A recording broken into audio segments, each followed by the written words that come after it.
Varahi silks వారి grand festive celebrations పొందండి 10,000 రూపాయలు ఆపై కొనుగోలుపై బంగారు నాణెం ఉచితంగా. Hello guys, welcome to it's UTV. నేను మీ నందు. రీసెంట్గా శివాజీ గారు చేసిన కమెంట్స్ అందరూ చాలా అసహించుకున్నారనే చెప్పుకోవాలి. ఎందుకంటే ఫీమేల్స్ని ఉద్దేశించి, ముఖ్యంగా హీరోయిన్స్ని ఉద్దేశించి ఆయన చేసిన కమెంట్స్ చాలా వైరల్ అయ్యాయి.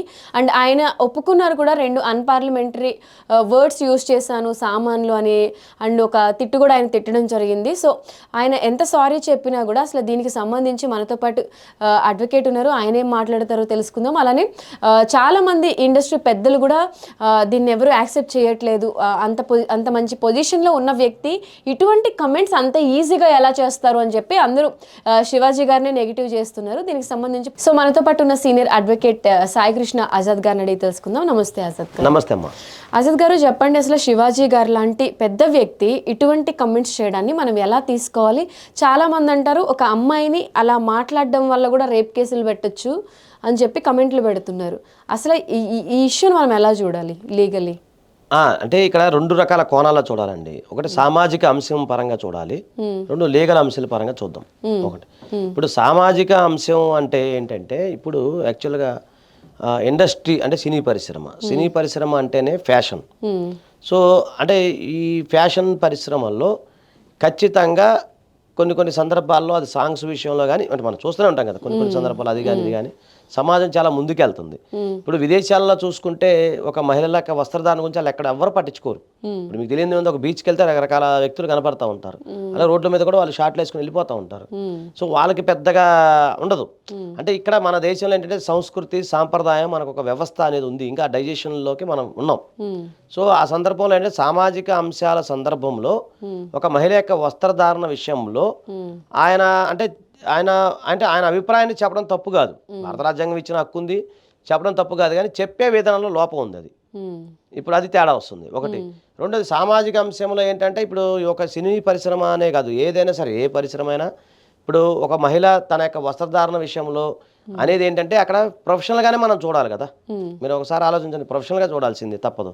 ఇప్పుడు ఒక సినీ యాక్టర్ ఉంది, సినిమా హీరోయిన్ ఉంది, ఆమె అందులో డైరెక్టర్ గారు ఎలా చెప్తే అలా ఉండాల్సిందే కదా. అలాగే పాత్రకు అనుగుణంగానే వాళ్ళు డ్రెస్సులు వేసుకోవాల్సిందేగా. ఇప్పుడు అలా అనుకుంటే మనం మగవాళ్ళు వేసుకునే డ్రెస్సులు కూడా, అంటే నేను ఓపెన్గా మాట్లాడుతున్నా, ఇప్పుడు శివాజీ గారు వేసుకునే డ్రెస్సు ప్యాంటు షర్ట్ మందా? లేదు. అదే విషయం సింగర్ చిన్మయి కూడా కమెంట్ ఓకే, ఎవరన్నా కామెంట్ చేయండి, నేను మాట్లాడుతున్నాను. ఇప్పుడు నేను వేసుకున్న ప్యాంటు షర్టు ఈ మనయా కాదు. మనం ఏం వేసుకోవాలి? మేము ధోతి కట్టుకోవాలా, లేదా అదే పూర్వం రోజులు ఉండి అది వేసుకోవాలా, లేదా లుంగి కట్టుకోవాలా? ఇవే కదా, అంతే కదండి. మరి అవి చేసుకున్న ముందు మనం జీన్స్ ప్యాంట్లు, ఇప్పుడు మగవాళ్ళ గురించి మాట్లాడుతున్నాం, మన జీన్స్ ప్యాంటు, ఇది షర్ట్లు, ఫుల్ షర్ట్లు, కోటు గీటు అన్నీ వేసుకుని ఎక్కడి నుంచి వచ్చింది ఈ వస్త్రధారణ? యాక్చువల్లీ ఇది మన కాదు కదా అట్లా వేసుకుంటే. సో అలాగే మహిళలు కూడా వాళ్ళ డ్రెస్సులో కూడా చేంజెస్ వచ్చినాయి. కొన్ని మన సమాజానికి అనుకూలంగా యాక్సెప్ట్ చేయాలి. ఎందుకు అంటే భారత సమాజం ఎక్కడో ఇంతసేపటికి బట్టలు, వస్త్రధారణ దీని గురించే మాట్లాడుతూ ఉన్నారు. మిగతా దేశాలు అవన్నీ ఎవరు పట్టించుకోరు. వాళ్ళ అభివృద్ధి, ఆలోచన విధానం అటు వెళ్ళిపోతారు. మన మైండ్ సెట్ ఆ విధంగా ఉంటుంది వాళ్ళది. ఇంకా మనం ఎంతసేపటికి ఏంటంటే, ఇప్పుడు ఈయన లాంటి సంకుచిత మనస్తత్వం వాళ్ళు దానికి ఆయనకి అర్థం పర్థం లేని మాటలు కూడా ఈ మధ్య నేను చూశాను. ఐబొమ్మ రవి అంటే ఏదో మంచిగా చెప్పాడు ఆయన. సో ఆ సందర్భంలో ఎవరెవరో ఏదో కామెంట్ చేశారు. అలాగే ఇప్పుడు ఈయన మాట్లాడే విధానంలో ఏంటంటే కొంత మనం మార్పులు చేర్పులు చేసే విధంగా ఉండాలి. ఇప్పుడు ఒక పబ్లిక్లో ఉన్నావు, ఒక పెద్ద మనిషిగా ఉన్నప్పుడు ఓకే, వస్త్రదానం బాగాలేదమ్మా, లేకపోతే ఇలా వెళ్ళండి. మన సుమన్ గారు మంచిగా మాట్లాడారు, వస్త్రదానం జాగ్రత్తగా ఉన్నామా, గుడికి వెళ్ళేటప్పుడు మనం చుడిదార్ వేసుకోవాలి, మన పవిత్రత కాపాడుకొని అన్నారు. తప్పులేదు, అలా మాట్లాడచ్చు. కానీ మీరు దాన్ని వేరే రకంగా XYZ బూత్ మాట్లాడటం, తర్వాత సామాన్లు బాగున్నాయా, ఏదో సామాన్ అని అట్లా మాట్లాడటం, అవి దాన్ని ఎవరైనా ఖండించాల్సిందే ప్రతి ఒక్కరు. మీరు చెప్పేది మంచి కావచ్చు, దాంట్లో కూడా మీరు చెప్పే విధానంలో డిఫరెంట్ ఉంటుంది. సో ఇప్పుడు ఆయన చెప్పే విధానంలో చాలా డిఫరెంట్ ఉంది, అలాగ మాట్లాడకుండా ఉండాల్సింది బాగుండేది. సరే, ఆయన చెప్తే ఒక మనిషికి పెద్దరికం ఉంది కాబట్టి, పెద్ద వయసు కాబట్టి, ఆయన పెద్ద ఆయన అయిపోయాడు కాబట్టి, సరే ఆయన చెప్పడంలో ఇలా ఉండాలి అలా ఉండాలి అని చెప్పి ఉండొచ్చు. లేదా ఆయన చెప్పే సందర్భంలో ఆయన మైండ్ సెట్ ఏ విధంగా ఉందనేది మనకు తెలియదు కాబట్టి ఉంది. ఒకసారి సీనియర్ నటుడు చలపతిరావు గారు ఒక మాట అన్నారు. ఆయన పాపం పెద్ద ఆయన తర్వాత తెలుసుకొని తప్పైంది, పాపం పెద్ద ఆయన రెస్పెక్ట్ ఇచ్చారు, అందరు గౌరవం ఇచ్చారు. జనరల్గా చెప్తున్నాను, నాకు తెలిసిన నాలెడ్జ్ చెప్తున్నాను. అలాగే ఇప్పుడు ఈయన కూడా అట్లాగా అలా టక్కని నోరు జారేసి అది ఇది ఎమ్మో అని అట్లా అనకూడదు కదా, తప్పు కదా. నేను ఆ విషయాన్ని తీవ్రంగా ఖండిస్తున్నాను, నేనే కాదు ప్రతి ఒక్కరు ఖండించాల్సింది. సరే, వస్త్రధారణ విషయం అంటే దీని మీద చర్చ జరగాలి, లోతుగా చర్చ జరగాలి. ఇప్పుడు ప్రొఫెషనల్ పరంగా ప్రొఫెషనల్ పరంగా కొన్ని ఫ్యాషన్ షోలు జరుగుతాయి. అప్పుడు కంపల్సరీ వస్త్రదాన విషయంలో మనం అంటే 2 రకాల వస్త్రదానం జరగచ్చు, కానీ ఫ్యాషన్ షోలు మన సమాజంలో ముందుకు వెళ్ళాలంటే ఎందుకు మీకు ఇంటర్నేషనల్ స్కూల్స్లోకి వెళ్తే కొన్ని ఇంటర్నేషనల్ స్కూల్స్ ఉంటాయండి, అక్కడ మన సాంప్రదాయం విషయం ఉండదు. వాళ్ళు స్కర్ట్స్ వేసుకొని అక్కడ వెళ్ళాల్సిందే. ఎందుకంటే రేపు పొద్దున అబ్రాడ్ వెళ్ళినప్పుడు మనం ఇక్కడ చీర అవి ఇవి ఉంటే వాళ్ళు యాక్సెప్ట్ చేయకపోవచ్చు. కొన్ని సందర్భాల్లో మన ఇంటర్నేషనల్ స్థాయికి వెళ్తున్నప్పుడు మన వస్త్రదానం వాళ్ళకి అనుగుణంగానే మనం మారాల్సిందే కదండి, ఖచ్చితంగా మారాల్సిందే. ఇప్పుడు అంతెందుకండి, ఇప్పుడు మనం ఇక్కడ ఇన్ని చెప్తున్నాము. సో అమెరికా వెళ్ళిపోయి లుంగి కట్టుకొని షర్ట్ వేసుకుని మామూలుగా మనం ఆ ధోతి వేసుకుని లుంగి కట్టుకుని వెళ్ళిపోతామా? అక్కడ కంఫర్ట్ లెవెల్స్ వేరు. వెళ్తే అసలు ఉండగలుగుతాం అక్కడ?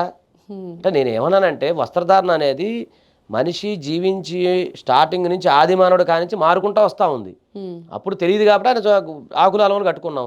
తర్వాత సిగ్గు అనేది ఉంటుంది మనకి, ఆ సిగ్గు కోసం కొంత కట్టుకున్నాం. తర్వాత వాతావరణానికి అనుగుణంగా మనం వస్త్రధారణ మార్చుకున్నాం, అంతే కదండి. వాతావరణానికి అనుగుణంగా వస్త్రధారణ మార్చుకున్నాం, అంతే తప్ప ఇక్కడ ఒక మనిషి బాడీ ఎక్స్పోజింగ్ చేయాలని ఉద్దేశం కాదు. వస్త్రధారణ విషయం వాళ్ళ ప్రొఫెషన్ బట్టి వాళ్ళ వ్యక్తిగతాన్ని బట్టి కొన్ని సందర్భాల్లో రికగ్నైజేషన్ కోసం బట్టి మార్చుకోవాల్సి వస్తుంది, అంతే కదండి. అలా కాకుండా లేదండి అలా కాదు నా ఇష్టం అంటే ఓకే కాదట్లా, మన సభ్య సమాజంలో ఉన్నాము. నీకు ఒకవేళ మీరు చెప్పదలుచుకుంటే అలా కాదమ్మా ఇలా ఉండాలని చెప్పి మీరు చెప్పడం మంచి పద్ధతే. దాన్ని ఎవరు నో అని చెప్పరు, మంచిగుండమ్మా అంటాం తప్పేం కాదు. కాకపోతే చెప్పే విధానంలో మీరు వల్గారిటీగా మాట్లాడటం, ఎమ్మని మాట్లాడటం, ఏదో తిట్టాడు కదా బూతులు అవి అని, తర్వాత ఇట్లా మాట్లాడటం అది కరెక్ట్ కాదండి. దాన్ని ఎవరైనా లేదు. ఇప్పుడు మీరు ఆర్టికల్ 21 ప్రకారం జీవించే హక్కు అందరికీ ఉంది. జీవించే హక్కులో భాగంగా నేను నా ఇష్టం వచ్చి నేను ఉంటాను.